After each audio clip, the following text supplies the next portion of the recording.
Hello नमस्कार, मेरा नाम है अविनाश और आप सभी का हमारे चैनल पे दोस्तों स्वागत है। बाबर आजम की टीम पाकिस्तान और उनके चेयरमैन साहब यानी कि ज़का अशरफ जो नए नए चेयरमैन बने हैं पीसीबी के नजम सेठी के हटने के बाद, तो ज़का अशरफ जो है अभी हाल ही में एसीसी प्रेसिडेंट यानी एशियन क्रिकेट काउंसिल के प्रेसिडेंट और बीसीसीआई सेक्रेटरी जय शाह से उन्होंने मुलाकात की, डरबन में मुलाकात की है। और इस मुलाकात के बाद जो है एक तस्वीर सामने आई निकल कर, उसके बाद कयास लगाए जाने लगे कि भारत और पाकिस्तान के बीच में बायलैटरल जो सीरीज है वो शुरू हो सकती है। ज़का अशरफ जो है उन्होंने जय शाह को मनवा लिया है, दोनों के बीच बातचीत शुरू हो गई है। खबर ये भी आई कि ज़का अशरफ जो है उन्होंने जय शाह को बुलाया है पाकिस्तान एशिया कप का मैच देखने के लिए।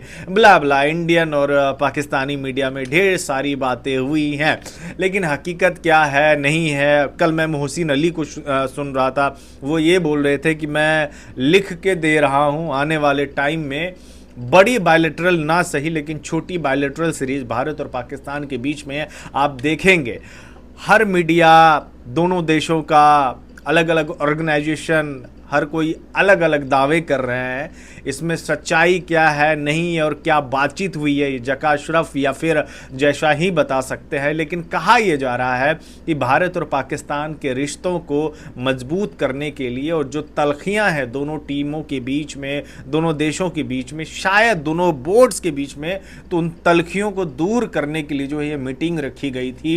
एशिया कप से रिलेटेड, वर्ल्ड कप से रिलेटेड और तमाम चीज़ों को लेकर बातचीत हुई है। कई पाकिस्तानी फैंस तो ये भी कहने लगे थे, जो नजम सेठी के फ़ैन है वे कहने लगे थे कि भाई ज़का अशरफ जो है ना उन्होंने फिक्सिंग कर ली है जय शाह के साथ मिलकर कि एशिया कप हमारा, वर्ल्ड कप तुम्हारा, बुला बुला। तो सब कोई मज़े ले रहे थे उसमें। लेकिन अगर आप एक प्रोफेशनल तौर पे देखा जाए तो ये मीटिंग के बहुत ज़्यादा और बड़े मायने भी निकलते हैं। मुझे नहीं पता कि नजम सेठी जय शाह से मिले थे या नहीं मिले थे, लेकिन जय शाह जैसे ही ज़का अशरफ से मिले, नए पीसीबी चेयरमैन है, तो कहीं ना कहीं एक रोड मैप जरूर तैयार हुआ है आगे आने वाले टाइम के लिए। क्योंकि पाकिस्तान के लिए इस समय सबसे ज़्यादा इम्पोर्टेंट जो चीज़ है वो ये कि चैंपियंस ट्रॉफी 2025 का अपने देश में ऑर्गेनाइज करना, और उसमें अगर टीम इंडिया जाती है खेलने के लिए तो पाकिस्तान के लिए ये बहुत बड़ी उपलब्धि भी होगी। उपलब्धि मैं इसलिए कह रहा हूं, अचीवमेंट इसलिए मैं कह रहा हूं क्योंकि देखो सारे देश तो जा रहे हैं, सारी टीमें जा रही हैं, उससे उसको कोई दिक्कत नहीं है। सबको travel, Australia, Sri Lanka, New Zealand, England, south Africa भी टूर किया है, बांग्लादेश ने भी टूर किया है, सब ने टूर किया हुआ है और किसी को कोई दिक्कत नहीं है इससे। लेकिन भारत अगर जाता है ना पाकिस्तान, तो इसका मतलब दुनिया को एक संदेश जाएगा कि पाकिस्तान जो है एक सेफ कंट्री है। आप ट्रैवल कर सकते हो, घूम सकते हो वहाँ पे, बहुत अच्छे अच्छे सुंदर जगह भी हैं, खूबसूरत जगह भी हैं, आप वहाँ घूम सकते हैं, ट्रैवल डेस्टिनेशन हो सकता है। इससे पाकिस्तान को और उनकी इकॉनमी को काफ़ी ज़्यादा फ़ायदा होगा। लेकिन बीसीसीआई यही चीज़ नहीं चाह रहा, इंडियन गवर्नमेंट यही चीज़ नहीं चाह रहा है कि भाई हमारा ऐसा कोई कदम ऐसा ना उठे जिससे पाकिस्तान क्रिकेट बोर्ड को या फिर उस टीम को, देश को इतना ज़्यादा फ़ायदा पहुँचे। तो लड़ाई बस इसी चीज़ का है कि दुनिया को एक संदेश जाए कि Pakistan is safe to travel.